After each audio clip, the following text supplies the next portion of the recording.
नमस्कार। Astrology the miracle science में आप लोगों का स्वागत है।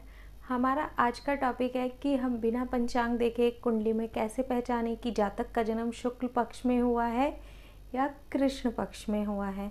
इसका बहुत ही आसान मेथड है, हम लोग अभी कुंडली में एक्सप्लेन करते हैं आप लोगों को। उससे पहले मैं आप लोगों को बताना चाहूँगी, जिन लोगों को नहीं पता है कि कृष्ण पक्ष या शुक्ल पक्ष क्या होता है।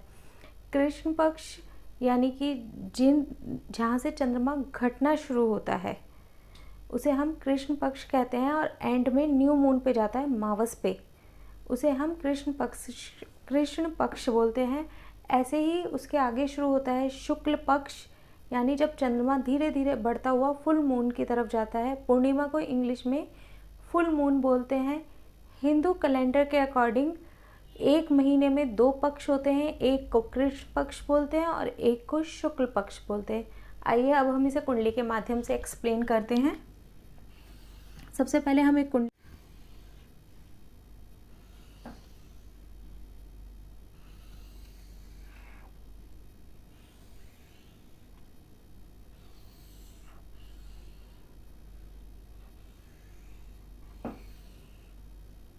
ये हमारा लगन हो गया, यही हमारी कुंडली का प्रथम बिंदु भी होता है। अगर मान लीजिए हमारा सूर्य यहाँ पे है और अगर चंद्रमा यहाँ पे है तो ये हमारे आमने सामने हो गए। सूर्य और चंद्रमा जो हैं हमारे आमने सामने हो गए हैं, यानी कि 180 डिग्री पर। जब सूर्य और चंद्रमा 180 डिग्री पर होते हैं तो पूर्णिमा का दिन होता है। अगर सूर्य और चंद्रमा साथ साथ बैठ जाते हैं तो यानी मावस है। मावस मतलब न्यू मून का है, न्यू मून की नाइट है उस दिन। जातक का जन्म न्यू मून वाले दिन हुआ है, ठीक है। ये नहीं है कि सूर्य चंद्रमा यहीं बैठे। सूर्य चंद्रमा कुंडली के किसी भी भाव में कहीं पर भी बैठ सकते हैं। अगर मान लीजिए चंद्रमा यहाँ पे है, सूर्य यहाँ पे है, तो इसका मतलब पूर्णिमा के दिन में हमारे जातक का जन्म हुआ है, जब ये दोनों बिल्कुल आमने सामने हैं। कुछ थोड़ा सा डिफर हो सकता है डिग्री के अकॉर्डिंग।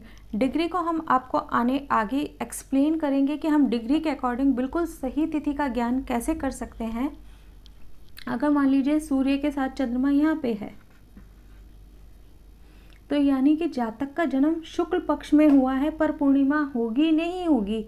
पूर्णिमा होने के लिए उसे 180 डिग्री पे होना पड़ेगा, और बाकी जो है ये मतलब बीच की तिथियां होंगी, उसको अभी हम एक्सप्लेन कर देते हैं।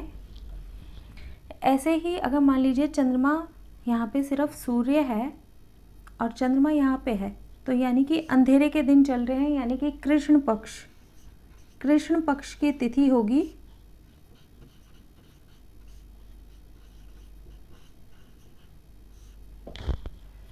तो इस तरह से, इस मेथड से हम लोग कभी भी ये देख सकते हैं, हमें स्पेशली पंचांग उठाने की ज़रूरत नहीं पड़ेगी कि जातक का जन्म पूर्णिमा उजाल पक्ष में हुआ है। उजाल पक्ष यानी शुक्ल पक्ष। शुक्ल पक्ष को हम कई तरह से बोलते हैं, उजाल या बढ़ते हुए चंद्रमा के दिन, और भी कई सारी अलग अलग भाषाओं में अलग अलग ढंग से बोला जाता है। मेरे को 2-3 तरीके से ही पता था, वो मैंने आपको क्लियर कर दिया था। ऐसे ही कृष्ण पक्ष को अंधेरे के दिन, न्यू मून वाले डेज जो होते हैं वो बोलते हैं। आज की वीडियो में इतना ही।